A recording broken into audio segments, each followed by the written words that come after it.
What's going on, everybody? We are going to be making today's episode on What the Sheet.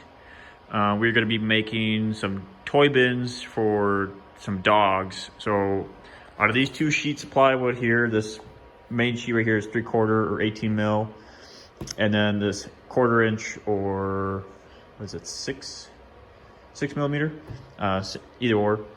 So out of those two, we're going to end up with these two guys right here, this one on the left and on the right, and then eventually they'll get stained to be a grayish finish. I'm not exactly sure which stain I'm going to use. I got 3 different colors here in the garage, but we'll kind of see how that ends up. Obviously my garage is a little bit of a disaster, but that's okay. I don't need much space. So I'm going to use my Milwaukee cordless job site saw. It's powered by their M18 battery, which it works perfect for me doing little projects like this in the garage. So what I'm going to do is rip down the big sheet, the 3/4 down, rip it down into strips, and then we'll go over to my Metabo cordless miter saw, cut it down to the exact lengths that we need, and we'll do the same thing with that 1/4 inch plywood as well. We'll cut the 2 bases out because that's all this is getting used for, is just the base pieces. So we'll rip everything down, get everything cut into strips, and then we'll move over to the miter saw over there, and we'll cut everything down to length, and then from there all it is just a matter of slapping everything together. So this project shouldn't take more than probably about an hour to get everything cut and put together, and then from there we just got to stain it. And then the people that are ordering this from me, they want some we're gonna do some custom names on the bottom here, on this bottom rung. So this one, I don't remember exactly what names are going on here, but that's fine. We'll have 2 paw prints on the edges, and then there'll be the name of the pet that this is for. They're both for dogs. This one is for Chihuahua, and I don't quite remember which size dog this is for. But these bins overall, they're 15 inches wide, 11 inches tall, and 12 inches deep. So they're pretty decent sized bins. I have some other ones in my garage here. Like I said, don't mind the mess. So we got this one here. This one it's all gray. It's a darker gray stain. I don't plan on using this one on these new bins. But this one is, I think it's 22 inches long this way, like 15 inches deep, and 11 inches tall, base to top. So the height's gonna stay the same with these newer bins. It's just gonna be a little bit shorter, length and width wise, and then obviously it's going to have the cutouts here on the front, because on our other bins that we've been selling, we'll put the name and the paw prints on this top rung here, but since that top rung is getting cut off, obviously can't put it there. This middle rung's a little too small for it, so the customer just wants it on the bottom, which is fine because it's a little dog. So, and the dogs really don't care what it says on the box as long as their toys are in it. So I'm just going to set you up on the side over here, and we'll do a quick time lapse of me cutting everything down.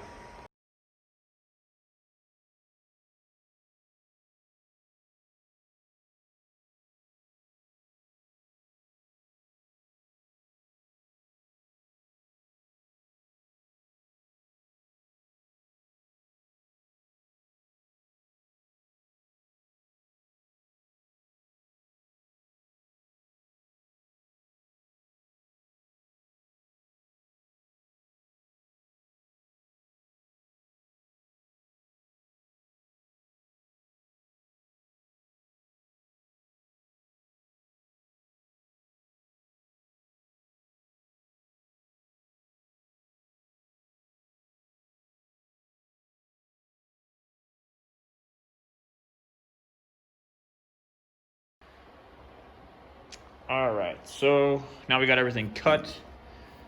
So basically I separated this into the 2 halves, kind of. So each little kind of row ends up being its own set. So what I should do is we'll slide you down here, you up there, you down here, you up there. There we go.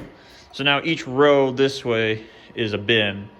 So now all I have to do now is all these wide pieces will go together, I'll nail those together with my my disaster of a bench. This guy up here, my Ryobi, that's a 18 gauge airless nailer. I use that for smaller projects just because I don't want to fire up my air compressor, which is on the other side of the garage. Drag the air hose over here, pop in, a dozen, maybe 50 nails or whatever, and then turn the air compressor off, drain the air tank, all that jazz. It's easier just to slap a battery in that guy, fire, the handful of nails that I need to go in, and then move on with my life. And that thing runs just as fast, and I haven't had any issues with that guy, so it works out pretty good. So what I'm gonna do is I'll set you guys up again, and I'll get everything nailed together, and we'll put the bases on, get them all set up, ready to go, and then from there I'll make my cuts. So if we go back here on the computer, go down to the SketchUp, close this guy. So I use this software. It's an extension for SketchUp, Google SketchUp, called Cutlist. So what this does is when I run the program on my highlighted objects here, it'll actually give me all the dimensions and the cuts and everything like that I need for when not only when I'm going to buy material, but when I get it back home and need to cut it. So it's a really nice program to have. So what I'm gonna do is I'm gonna make these bins full. So this, I won't make the cutouts yet. And then once I get them all put together, then I'll draw my lines on the pieces as they're all put together. And then I'll come through with my circular saw or my jigsaw, and we'll cut these lines out so they're nice, perfectly and straight for both of these. Because as you can see, these are two. This one's a little bit of more of a shallow angle, and this one's pretty steep. So we'll just use a circular saw, cut these angles out, and then I'll take my sander, go over, sand the edges down a little bit so they're not so rough. And then once we're done with that, that's basically it for the construction part. And then it's just a quick stain finish. And then my wife she'll come in and she'll put the names and the paw prints and everything on them. And then once all that's said and done, I'll come back through and post some pictures on the Instagram, to our website, and we'll add these to our website too. So if you want to buy those, the link will be in the description on where to go to get those and some other products that we have going on. And we just starting off, so we're gonna be adding a lot more stuff here soon. But yeah, so I'll set you guys up. You can watch me put these together, and I'll catch you back up when we're getting ready to cut those out.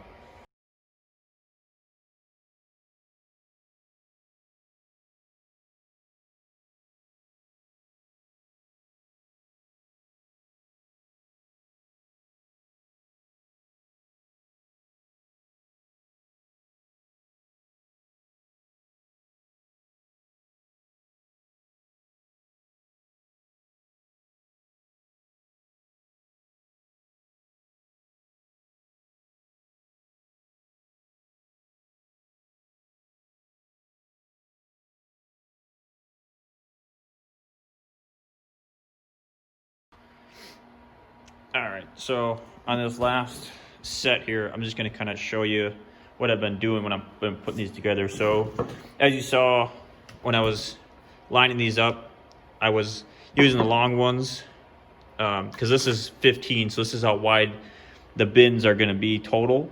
So I don't wanna have this shorter piece out here because then my bins will be, another 1.5 inches, so they'll be 16.5 inches wide instead of the 15 like the customer wants. So I made sure to put all of my short pieces on that line up flush on the edge of this 15-inch piece. And then when I'm nailing these together, I'm just making sure the tops are flush because these are all cut, they're all cut at the same time, so they're all the same thickness. I do have some glue and stuff on my little worktop here, so that's why it's a little uneven in some spots. But all you gotta do is just make sure the top edge is flush, and then I'll just usually I nail top, bottom, and then middle. And then what I do is I'll nail the top, make sure this edge here is good, and then if the bottom's off a little bit, just kind of work it with my hand, push in or out, whichever I need to do. Get this flush down here, pop a nail in the bottom, and another one in the middle just to keep it nice and secure.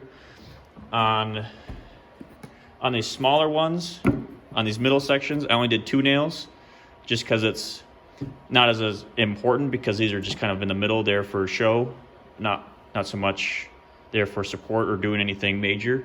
And then once I put the supports in, so these are the supports are going to kind of go here in the corners, and this is what's going to hold everything up. I'll put two more nails on this side here, or actually they'll probably sit like this. So it'll be 2 more nails here, and then another 2 nails here on this other side that'll go in there, and that'll lock that piece and all the other pieces together. That's why I'm not using any glue, just because I don't really have to, and it slows down the process here of putting these all together. So like with that gray bin that's buried underneath there, there's no glue on any of that. It's just all nailed together on the sides. And when I put these supports in like this, and I nail here, and then on this side, I'm locking everything together. And yeah, sure, you could still, if you really want to, you could break this apart really without that much issue. You basically just got to pull this part, this piece off. But the thing is, if I've got a nail on this side and on this side, when you go to pull it, if you're trying to go this way, you're pulling on the nails that are coming through this side. And if you're trying to go this way, you're trying to rip these nails out. And if you've got, 3, 5, eight nails on this side and another 6 on this side, that's going to be, even though these nails are small, they're only little 18 gauge nails, that's still quite a bit of force to try and, pry this apart. And then on top of that, you still have the base, which I staple onto the base, and I put, probably about a dozen or so nails all the way around. So it's, even though it's not glued, it's still really stable and really sturdy. I bet you I could stand on it, no problem, and it wouldn't even buckle. But now that I got this one last piece left to go, we'll tack this one together, and then what we'll do is we'll throw the base on 2 of these. That way we got a nice flat bottom, and then we'll stand the supports in like so, get those all nailed in, and then I use about a 1/2 inch spacing in between each rung. So this will go there, and then this will sit kind of like so, and then that top piece just sits flush with that support there. So I'll get this one nailed, this one here, throw the base on, and then I'll come back once we got it all completely finished, and then we just got to do that last little cutout.